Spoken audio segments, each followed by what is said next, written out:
Hello et bienvenue sur Ma vie d'humaine. Ici on écrit pour mieux ressentir.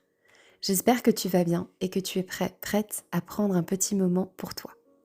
Comme toujours, je rappelle que je ne suis ni psychologue ni médecin. Je te partage simplement mon expérience, ce que j'ai appris au fil de mes thérapies, de mes lectures et de mon propre cheminement. Si cet épisode fait écho à quelque chose d'important pour toi, n'hésite pas à te faire accompagner par un professionnel. Dans cet épisode, j'aimerais aborder le thème de l'ego. C'est un sujet qui me pose souvent souci, car je pense qu'au fond, je ne vais pas le traiter de peur d'y voir des choses inconfortables. La définition officielle de l'ego, c'est désigne la conscience, la représentation et l'image que l'on a de soi-même en tant qu'individu distinct des autres. Issu du latin signifiant je ou moi, il constitue le socle de notre personnalité, de nos pensées et de nos relations avec le monde. Autant vous dire que ce n'est pas du tout l'image de cet ego-là que j'avais en tête. Pour moi, l'ego, c'est ce qui me fait se sentir supérieur. Lorsque je pense à quelqu'un qui a de l'ego, je pense à quelqu'un d'imbu de sa personne, qui ne se remet jamais en question, qui fait comme bon lui semble, sans prendre en compte ceux qui l'entourent. Lorsque j'entendais dire « travaille ton ego », pour moi ça signifiait redescendre de mon nuage, de mon piédestal, me remettre en question, penser aux autres, parler moins de moi, en soi, disparaître pour faire de la place à l'autre. Bon, dit comme ça, c'est peut-être un peu violent, mais c'est vraiment la sensation que ça me faisait. Jusqu'à ce que j'ouvre cette énième boîte de Pandore, pardon, et que je comprenne que travailler son ego, ça peut vouloir dire tout l'inverse. Et cette phrase m'a été donnée. Arrête de croire que prendre ta place enlève celle des autres. Et c'est là que j'ai réalisé que l'ego n'est pas l'ennemi. Parce qu'en soi, sans ego, on ne poserait jamais de limites. On ne dirait jamais non. On n'oserait jamais créer quelque chose qui nous tient à cœur. On n'oserait pas se remettre en question. Ou tout simplement, on n'oserait tout simplement pas essayer quelque chose de nouveau. Le problème n'est donc pas d'avoir un ego.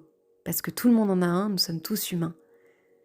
La subtilité, c'est le problème quand l'ego devient disproportionné. Ou, à l'inverse, quand il est tellement écrasé qu'on s'oublie complètement. L'objectif en soi, c'est vraiment d'avoir un ego sain.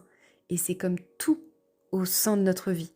C'est d'avoir un équilibre entre le bien, le mal, nos lumières, nos parts d'ombre et notre ego. Qu'il y ait un petit peu de « je prends soin des autres », mais aussi « je prends soin de moi ». Et ensuite, je me suis questionnée sur d'où pouvait bien me provenir cette croyance que l'ego était mauvais. Et où le fait de vouloir briller, pour moi, voulait dire, dans mes croyances limitantes, que j'écrasais autrui au passage. Et je me suis rappelée de ces phrases dites parfois de manière anodine, au message un peu implicite. Par exemple, ne fais pas ta maline, ou reste humble, ou encore il ne faut pas se mettre en avant, ou tu te prends pour qui, ou encore lorsqu'on a déjà été critiqué, dès qu'on a été fier de soi, de se valoriser, qu'on dise bon, pour qui tu te prends. Et à force, le cerveau, il apprend, si je montre mes qualités, qui je suis et ce que je vaux, je risque d'être rejeté, je risque d'être critiqué. Et parfois, on s'en rend même pas compte. On croit simplement qu'on est humble en ne nous valorisant pas. Alors qu'en réalité, on a surtout appris à se faire tout petit pour continuer à être aimé, pour pas être critiqué, pour pas être rejeté. Et la subtilité, c'est vraiment de se faire petit pour continuer d'être aimé. C'est pas le bon amour. C'est pas cet amour-là qu'on veut réellement. Mais ça, c'est un autre sujet. Et à la limite, je vous inviterai à revenir sur mon épisode « S'aimer soi ».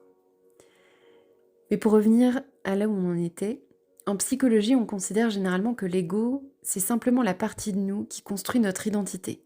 Je suis Alexia, j'aime ceci, je sais faire cela, j'ai de la valeur.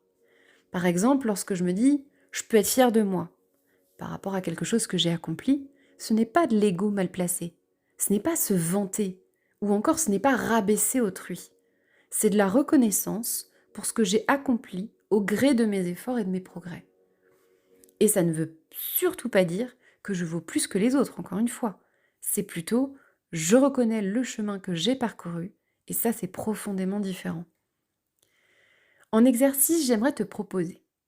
Demande-toi si tu étais absolument certain, certaine que personne ne te trouverait arrogant ou arrogante, ne te jugerait pas ou ne te critiquerait pas, quelle qualité au pluriel de toi oserais-tu enfin reconnaître à voix haute?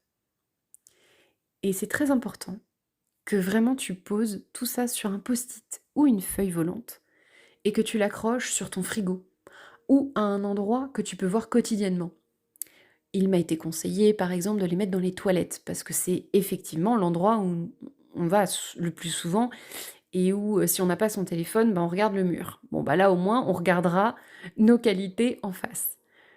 Donc vraiment, prends le temps de te rappeler, voilà, ta valeur, de te rappeler où est ta place, sans que ça retire celle des autres, parce qu'en fait, tu es toi. Et si cet exercice te met mal à l'aise, pardon, peut-être que ce n'est pas parce que tu as trop d'ego, peut-être que justement, c'est parce que tu ne t'autorises pas encore à reconnaître pleinement ta propre valeur.